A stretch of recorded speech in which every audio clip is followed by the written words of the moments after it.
Cohen, moi je suis tombé des nues en voyant ça. Ça veut dire, alors vous le savez, je mange pas de viande, ça fait 2 ans et demi, mais je pense aux gens qui sont musulmans, je pense aux gens qui sont juifs. C'est qu'aujourd'hui, quand ils mangent un yaourt light, ils mangent du porc.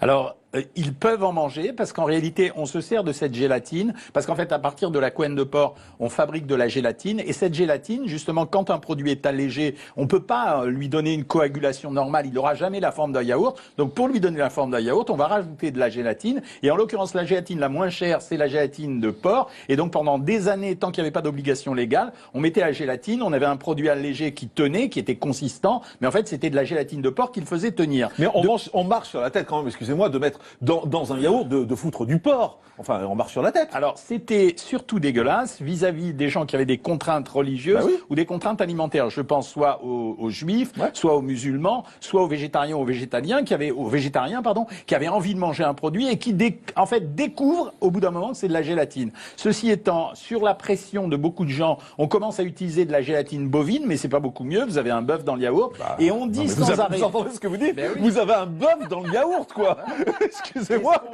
Et ce qu'on fait à l'heure actuelle, c'est qu'on est en train de faire pression sur les industriels pour leur dire utiliser de la gélatine végétale. Sauf que la réponse des industriels, c'est de dire, comme par exemple la Gare-à-Gare, c'est de dire oui mais c'est super cher, ça va faire monter le prix du yaourt. Oui mais ok, ça serait 1 plus sain, 2 plus naturel et troisièmement probablement équivalent sur le plan du goût et de la consistance. Mais pour faire des yaourts, on est obligé de mettre de la gélatine? Pour faire des produits light, certains produits light, si vous ne rajoutez pas un épaississant, le produit n'a pas de tenue. Ça veut dire que vous allez prendre du lait à 0%, vous allez mettre un ferment à l'intérieur, mais on n'arrivera pas à le coaguler, donc vous aurez une espèce de magma liquide. Donc, et eux, ils ont besoin de faire croire que ce produit ressemble à un vrai yaourt, donc on va rajouter de la gélatine. Mais il n'y a pas que dans le yaourt, c'est-à-dire que vous allez le trouver par exemple dans certaines marques de raviolis, où on va, pour faire une sauce épaisse, on va mettre ça. Vous allez même s'ils ne sont pas la viande. Bien sûr. Donc un ravioli aux légumes, on peut trouver du porc. Bien sûr. Vous allez le trouver dans les plats tout préparés, tout ce qui est plat préparé, ou de temps en temps pour donner de la consistance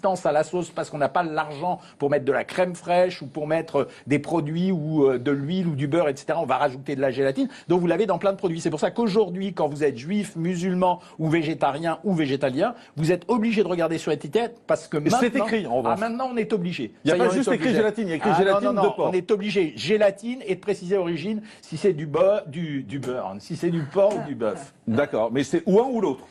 De toute façon, quand c'est de la gélatine, à part la gélatine végétale, la Gare-à-Gare qui sera précisée, non, ça peut être que de l'animal. Donc en fait, je découvre moi aujourd'hui que depuis 2 ans et demi, je dis je mange pas de viande, mais dès que je mange un yaourt light, en fait, j'ai pas arrêté de manger du porc. Ouais, et vous donnez une information comme quoi vous êtes au régime puisque vous mangez des produits allégés en même temps. Eh ben oui, mais ça se voit que j'ai besoin d'un régime de toute façon. Il n'y a pas besoin de le dire. D'accord, mais écoutez, c'est assez surréaliste.